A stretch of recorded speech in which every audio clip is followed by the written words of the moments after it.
There is a kind of parasite in your mind right now. It's stopping you from seeing reality. And I want to tell you that I'm not using that word poetically. I mean the biological definition of a parasite. And a parasite has 4 basic traits. It needs a host. It consumes the resources of the host. It alters the host's behavior to promote its own survival. And 4, it replicates through the host into a new host. Language meets every criteria of a parasite, and I'm going to prove it to you. I want to literally show you this thing inside of your head right now. I'm going to put something very simple on your screen, but I don't want you to think about it. I just want you to notice what your mind does the moment that it appears on the screen. Are you ready? Here it is. I guarantee you something happened inside your head before you realized it. We're going to go to experiment number 2 now. I just want you to watch what your mind does. Here it is. And instantly, without your permission, your mind starts whispering in your head. Mona Lisa, Da Vinci, famous painting, triangle, before your eyes were done looking. You didn't experience the thing first. Your brain named it first. Most people don't realize it, but this happens to our entire lives.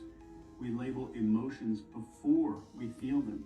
We label people before we get to know them. We label ourselves before maybe we get a chance to decide if something is true or not. Language is jumping in front of every experience and it's hijacking it. Let me show you just how deep this really goes. Your language doesn't just name things. Your language creates the categories of things that you see. As an example, different cultures divide the world in completely different ways. And because of that, they literally perceive different realities. If your language has no word for a certain color, your brain becomes way slower or even completely unable to see that color. The category shapes the perception. So your language isn't really describing your world, it's deciding what your world contains. We do not think with logic. We think with metaphors that we did not choose ourselves. Just think of like the metaphors that we live by. There's thousands that are programmed into our psyche. Time is money. Love is a journey. The mind is a container. None of these things are facts. They're metaphors that became little prisons for us. Every belief that you've ever held, every certainty, every fear, every limitation that you think is just who you are, was shaped inside of a language that you didn't choose. You didn't pick the categories, the metaphors to understand yourself. You didn't pick the metaphors you used to know who you are as a person. You inherited these things. If you grew up and you heard words like lazy or not enough or problematic or dramatic, quiet, difficult, shy, gifted maybe, smart, maybe broken, they didn't describe you, they became you. And the moment that someone labeled you, your mind built a world around that label, and the world became a huge cage. So language doesn't reflect your identity.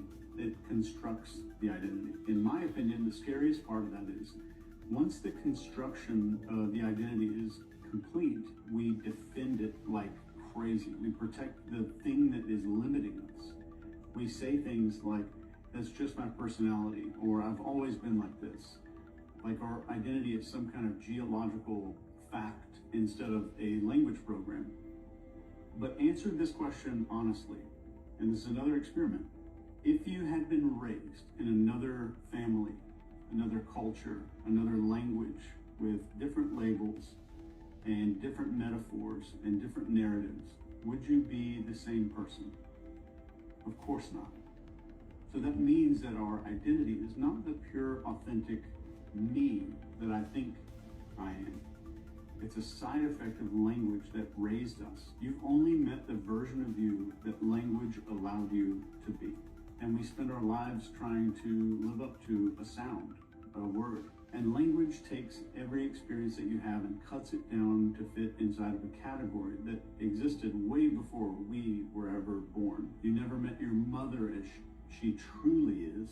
You met the word mother. You met mom. You started defining it as mom as fast fast as you can. In fact, that's the oldest known word ever discovered as a fun fact. How many arguments have you had with people that were never about the situation? They were about the words that you and someone else used to describe the situation. How many moments of connection were maybe ruined because people use the same word that had different meaning? And if you think about your emotions, a lot of people don't feel sad. They feel the word sadness and everything that the culture taught us to attach to the word sadness. And if you think that you're bored with your life, or maybe you're bored in life right now, I promise that you're not. You're just seeing the world through some linguistic categories that are on repeat. Chair, bottle, hand, normal. All of a sudden, your life becomes a slideshow of things that we already think we totally understand because we have a label for it. It turns this sacred things into ordinary things. I want you to feel something and try it out.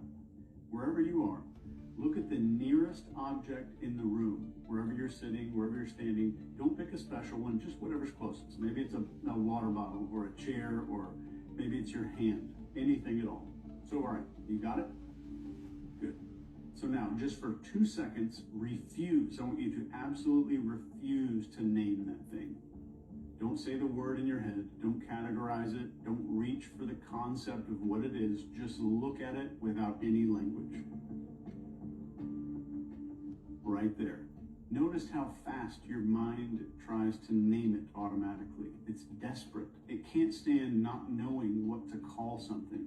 So it's like the mind panics when language goes silent. And I think it does this because without language, you become present. There's a sudden sharpness, increase of reality and clarity. There's a moment of raw, just presence that almost feels like a memory from childhood. That's how I would describe it anyway. That's what the world feels like without the parasite jumping in line.